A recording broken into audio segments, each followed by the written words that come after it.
কৃষিভিত্তিক নিয়মিত আয়োজন কৃষক বন্ধুর দ্বিতীয় পর্বে স্বাগত জানাচ্ছি আমি মোহাম্মদ মেহেদি হাসান। এবং আজকে আমাদের কৃষক বন্ধুর দ্বিতীয় পর্বে আমরা দেখানোর চেষ্টা করব যে হাইব্রিড কিংবা উন্নত জাতের যে ঘাস রয়েছে, যেটা গবাদি পশুর জন্য খুবই জনপ্রিয় একটি খাবার হয়ে দাঁড়িয়েছে বর্তমান সময়ে, সেই যে ঘাস, এই ঘাসের রোগবালাই এবং কিভাবে এই ঘাসগুলোকে বিভিন্ন রোগ থেকে রক্ষা করা যেতে পারে এবং কোন সময় এই রোগগুলো হয় বিশেষ করে, এবং কি কি রোগ হতে পারে বা হয়, এই বিষয়টা আমরা জানবো। এবং আমাদের সঙ্গে কিন্তু আজকে রয়েছেন কৃষক ভাই শহীদুল ইসলাম। কেমন আছেন? ভালো আছি। কি আপনার সব ঘাস? হ্যাঁ, আমার সব ঘাস। আচ্ছা, কেমন সমস্যা বা কি রকম কি হচ্ছে? আমি তো জানা মতে নাকি ঘাসে এখন প্রচুর রোগ হচ্ছে, যেটা এটা হচ্ছে হাইব্রিড জাত। ওই পাশে আছে লিবিয়া জাত। এটা হাইব্রিড হচ্ছে আপনার গরমে হতে কম চায়, পাতা একটু পুড়ে যায় এবং এই যে দাগ পড়ে অনেক সমস্যা। এটা শীতে অবশ্যই ভালো হয়, শীতে ভালো হয়। আর লিপিয়া যেটা আছে এটা আপনার গরম শীত সব সময় হয়। একটু যখন বর্ষা বেশি হয় তখন একটু ওই যে মাছ কাটা পোকা লাগে, ওষুধ দিতে হয়। তাহলে বলা চলে এখন ঘাসেও এখন নিয়মিত ওষুধ দিতে হয় আর কি, স্প্রে করতে হয়। আমরা সেই জায়গা থেকে একদম ঠিক ঘাসের জমির মাঝখানে অবস্থায় আছে। আমার সঙ্গে কিন্তু রয়েছেন শহীদুল ভাই। আমাকে অবশ্য ঘুরে ঘুরে দেখাবেন যে ঘাসের জমি কোন কোন রোগগুলো আছে বা রোগগুলো কিভাবে আমরা ধরতে পারবো যে এগুলো রোগ। আর আমরা আছি একদম সেই ঘাসের জমির মাঝে। আমরা বেশ কিছু রোগ আমরা এই যে এটা একটু যদি জানি, আপনারা হয়তো বা ক্যামেরায় দেখতে পাচ্ছেন যে এই এরকম ঠিক কাটা, পাতার মাঝে কাটা আছে। শহীদুল ভাই, এটা কি আসলে? এটা আপনার হলো পোকা, নেদা পোকা খাইছে আর কি। নেদা পোকা? নেদা পোকা, হ্যাঁ। এটা থেকে বাঁচার জন্য কি ওষুধ দিতে হয়? হ্যাঁ, ওষুধ দিতে হয়। এমন কি হতে পারে যে এই নেদা পোকার কারণে ঘাসের ওষুধ যদি না ব্যবহার করা হয় যে অনেক একদম সব খেয়ে ফেলবে, এমন কিছু হতে ফেলবে? হ্যাঁ, ওষুধ ব্যবহার না করলে সব ঘাস খেয়ে ফেলবে। এটা হাইব্রিড জাত নরম ঘাস, এটা অবশ্যই বেশি খায়। আচ্ছা আচ্ছা। আর আমি এখন যদি একটু জানতে চাই, আচ্ছা আমি নিচে কিছু পাতা দেখতেছিলাম যেগুলো হচ্ছে একটু আমি তুলি উপরে, যেমন এই যে পাতাগুলো পুড়ে যাচ্ছে, এগুলো কিসের কারণে আসলে? এটা হচ্ছে আপনার তাপমাত্রা অতিরিক্ত বেশি হলে এটা আবার হাইব্রিড জাত, তাপমাত্রা সহ্য করতে পারে না, যার কারণে পাতাটা পোড়া পোড়া ভাব হয়। বলা চলে যে হাইব্রিড জাত যেটা, এটা পাতাটা অনেক নরম হয়। এটা অনেক নরম, এটা পাতা রোদ সহ্য করতে পারে না। এটা অবশ্যই বেশি রোদ হলে পাতা পড়ায়। আর গবাদি পশু কোনটা বেশি খাইতে পছন্দ করে বা বাজারের চাহিদা কোনটা? লিবিয়া চাহিদা অবশ্যই হাইব্রিডটা বেশি। হাইব্রিডটা খায় অবশ্যই বেশি, এটা অনেক নরম, কাটতে সুবিধা, গরু এই জন্য খায় বেশি। এটা অবশ্যই ফুল কম হয়, যেমন লিপিয়াটা এদের যখন কাতি মাস পরে শীতের সময় অবশ্যই ফুল বেশি হয়। আর হাইব্রিড জাত যেটা, এটা আপনার হলো ফুল একটু কম হয়। এটা অবশ্যই শীতের জন্য এটা ভালো। আর যেমন সার পাউচ বা বিভিন্ন যে, এটা কিরকম খরচ হয়?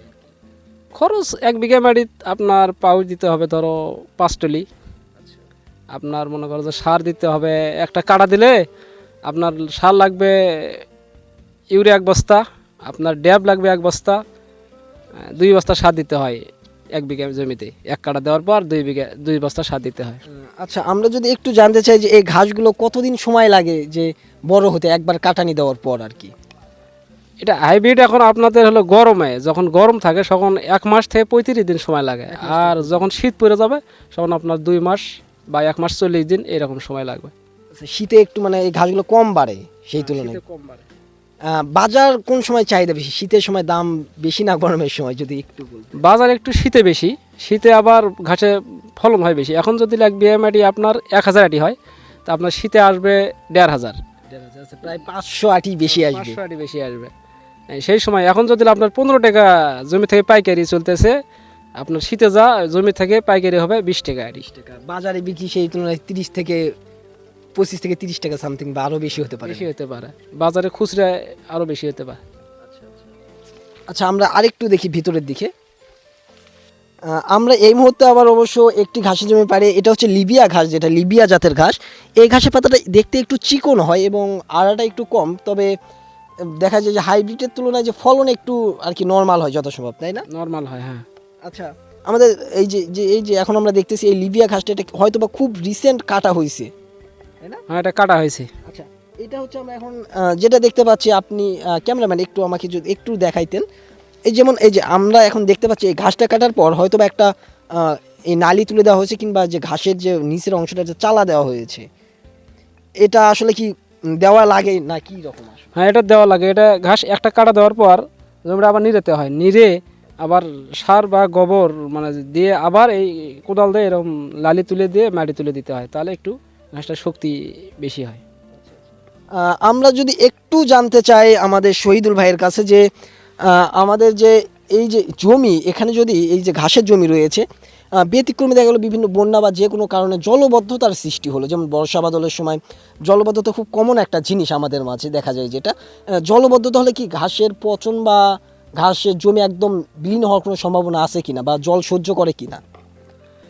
আপনার বর্ষাকালে অনেক যদি বেশি বর্ষা হয়, যদি বর্ষার মধ্যে যখন দেখা যাচ্ছে আকাশের পানি প্রচুর পড়তেছে, এই সময় যদি আমরা ঘাসটা কাটা দেই, সেই সময় আমাদের অনেক মোটা একটু মার হয়ে যায়, যেমন এই যে ফাঁকা ফাঁকা হয়ে গেছে এরকম হওয়া যায়। এলে আবার সাইড থেকে কেটে কেটে ডরা দেওয়া লাগে, দিয়ে আবার মেকআপ করা লাগে। শুরুতে এই যে ঘাস চাষ শুরুটা কেমন, খুব চ্যালেঞ্জিং হতে পারে কি? মানে খুব যে কষ্ট বা এই ঘাসটা প্রথম কাটা নিতে কীরকম লাভ বা এরকম কিছু বা চ্যালেঞ্জ, এটা আর কি? কষ্ট বলতে গিয়ে প্রথমে আপনার চাষ করে একটু কি প্রথমে একটু কষ্টকারী, মানে মোতাটা অন্য জায়গা থেকে সংগ্রহ করতে হয়, তারপরে জমিতে এসে গাঁটতে হয়। গায়ের জন্য দেখা যাচ্ছে রোদের তাপমাত্রা বেশি, আপনার ধরে সকালবেলা গাড়লাম ঘাসটা, একদিন বা বিকেলবেলা আবার পানি দিতে হয় করে, তাছাড়া একটু মরে যায় এরকম। তার মানে বলা চলে যে একটু যখন আমরা নতুন গাড়বো তখন একটু বা আবহাওয়াটা যদি ঠান্ডা থাকে কিংবা বর্ষা বাদলের সময় হয় হালকা, তাহলে ভালো সম্ভাবনা থাকে আর কি। আচ্ছা, আমরা আরেকটু লিবিয়া জাতের একটু যে ঘাসগুলো বড় ঘাস রয়েছে আমরা সেদিকে একটু যাওয়ার চেষ্টা করি। আসেন, আমরা কিন্তু ঠিক এই যে লিবিয়া জাতের যে উন্নত ঘাসটা রয়েছে এই ঘাসের আমরা একটু মাঝে চলে আসি, যেটা বড় জাতের ঘাস। আমরা কিছুক্ষণ আগে ছোটোটা দেখালাম এবং আমরা একটু জানার চেষ্টা করি যে আসলে এই লিবিয়া ঘাসটা আমরা কিছুক্ষণ আগেও যেটা জানলাম যে রোগবালাই একটু নাকি কম, যেটা হাইব্রিডের তুলনায়। আমরা আরেকটু কৃষক ভাইয়ের মুখে গল্পটা শুনি যে আসলে কোনটাই রোগবালাই বেশি। গরমকালে লিপিয়া যেটা আছে এটা বড় জাত, লিপিয়া জালে এটা বড়, এটা আজ থেকে আর 8 দিন বা 10 দিন পরে এটা কাটা যাবে। কিন্তু এটা একটু রোগবালাই কম, এটা একটু পচারি কম হয় গরমে, এটা একটু সুবিধা, এটা একটু মানে ডারাটা একটু শক্ত সাইজ। আসলে এটা কি গরু ছাগল খাইতে পছন্দ করে? গরু ছাগল খায়, এটা গরু ছাগল খায়, কোনো সমস্যা হাইব্রিডের তুলনায় কি এটা? হাইব্রিড তুলনায় চলে আর কি। আচ্ছা, মানে হাইব্রিডের কোনটা বেশি চলে, হাইব্রিড না লিবিয়া? হাইব্রিডটা অবশ্য চলে বেশি, কিন্তু হাইব্রিডের হলো সংখ্যা কম, মানে হাইব্রিড অনেক রোগবালাই বেশি এই কারণে। আর আচ্ছা, আমরা যেটা জানতে পারলাম যে রোগবালাই বেশির কারণে কিন্তু হাইব্রিডের তুলনায় কিন্তু লিবিয়া ঘাসটা বেশি চলে। দেখা যায় যে আমাদের যে যারা কৃষক ভাইরা রয়েছেন তারা হচ্ছে হাইব্রিড যে ঘাসটা রয়েছে এই উন্নত জাতের ঘাসটা যখন চাষ করে তাদের অনেক রোগবালা হয় এবং দেখা যায় অনেক স্প্রে করা লাগে, যেটা খুবই একজন কৃষকের জন্য খুবই কষ্টকর হতে পারে। তো সেই জায়গা থেকে লিবিয়া ঘাস যখন চাষ করা হয় তখন হচ্ছে পচারির হারটা অনেক কম থাকে, সেই জায়গা থেকে আমাদের কৃষক ভাইরাও চান যে লিবিয়া ঘাসটা চাষ করতে। বলা চলে যে এই হাইব্রিডের যদি মানে মার্কেটে চাহিদা বেশি থাকলেও কিংবা গবাদি পশুর খাদ্য হিসাবে ভালো চাহিদা থাকলেও এটা খুব মানে কম পাওয়া যায়, রিয়ারকে যে চাষ খুব কম হয়, কারণ রোগবালাই যেহেতু বেশি সেই জায়গা থেকে লিবিয়া ঘাসটাই চাষ করা আর কি মানে বেশি পছন্দ করে কৃষক ভাইয়েরা। তবে গবাদি পশু যারা চাষ করেন কিংবা গবাদি পশু যারা লালন পালন করেন তাদের ক্ষেত্রে অবশ্য হাইব্রিড ঘাসটা অন্তত মানে প্রয়োজন বা ভালো খেতে পারে। সেই জায়গা থেকে বলা চলে যে যারা গবাদি পশু মানে গবাদি পশুর জন্য বাসাবাড়ি গবাদি পশুর জন্য নিজেরা চাষ করেন ঘাস, তারা অবশ্যই কিন্তু হাইব্রিড ঘাসটাই লাগাতে পারে, না কি বলে?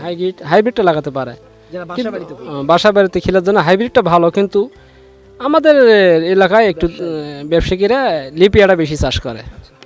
ব্যবসার ক্ষেত্রে লিবিয়াটা কিন্তু চাষ করা ভালো। আর দেখতে দেখতে অনেক সময় আমি আপনাদের সাথে কাটিয়ে ফেললাম যে কৃষক বন্ধুর দ্বিতীয় পর্বে।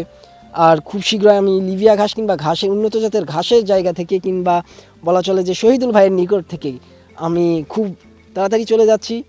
সবাই ভালো থাকবেন, সুস্থ থাকবেন এবং সকলের কাছে আমাদের আবদার থাকবে যে কৃষিভিত্তিক নতুন অনুষ্ঠান যেটা রয়েছে কৃষক বন্ধু, অবশ্যই কৃষক বন্ধুকেও আপনারা সাপোর্ট করবেন কিংবা আপনাদের কাছে থাকা তথ্য কিংবা আপনাদের বিশেষ কোনো কিছু কৃষিভিত্তিক আমাদেরকে জানাতে পারেন অবশ্যই।